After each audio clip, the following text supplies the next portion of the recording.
pięknie. Posłuchajcie coś ich mało wiele o zielonych świątkach.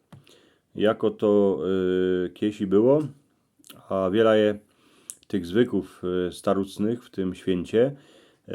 Jak mocie to moi drzista nie radzi, to mi dejcie palec do wyrchu, a subskrybujcie mój kanał. Niech ta nasza cieszyńska rzecz idzie też kańsik do świata.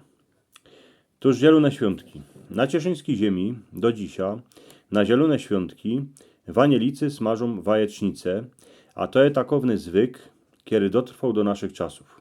Są dziedziny, w których się poradzi zejść pospołu, a i 100 ludzi, a usmażyć wajecznicę we wielkucnej patelni.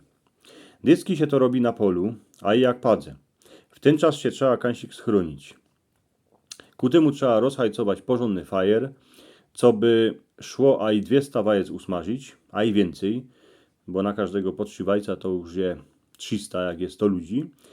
Ale jeszcze ledzykany na zielone świątki się okrom tej wajecznicy robi co inkszego.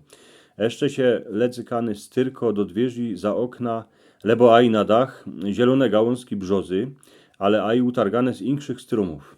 Gałązki z jesionu, kulonu, lipy, lebo tatarczoku. Prawiło się na to, że się moi chałupę. Godnie zielonych gałązek trzeba było postyrkać gor tam, kany się wlazowało do chałupy. Do dwierzy, a do gonku. Ludzie hańdowni wierzyli, że brzoza to jest takowny strum, co ma wielkucną moc. Przynosi jor, wiosnę, a chroni przed nim mocami. Ludzie poradzili posadzić przed chałupą całe młode brzozy, bo wierzyli, że to ich uchroni przed roztomańtymi podciepami, co bywają we wodzie, przed utopcami, a przed jej babami.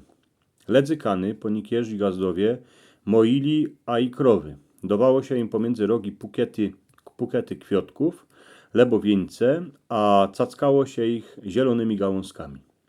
Poniekiedy a i się krowy smędziło zielinami, wszystko z krystego, co by krowa dawała kupa mleka. Szczęśliwie się ocieliła, a co by się a i nie chytały tej krowy żadne nimoce. Ponikierzy prawią, że zielone świątki się wzięły ze starucnego święta, na kiedy się prawiło stado. Słowianie go świętowali, jak było pół jora, a składali roztomańte ofiary swoim bogom. Jarowitowi, Mokoszy, Ładzie, a Rodowi.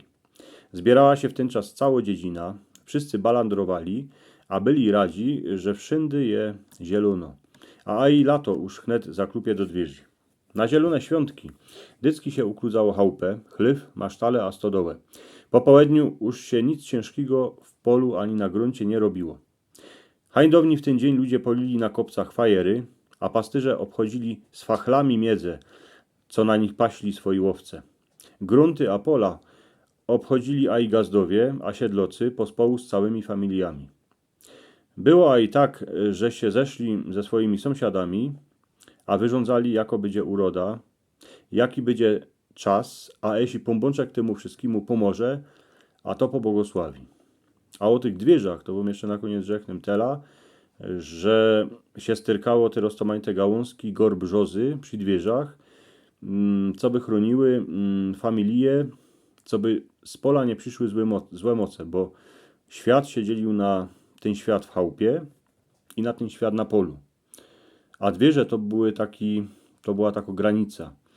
I tam było trzeba tych gałązek godnie dać, co by te gałązki chroniły chałupę przed tymi nimocami, przed tymi złymi mocami, demonami, diabłami, co bywają na polu.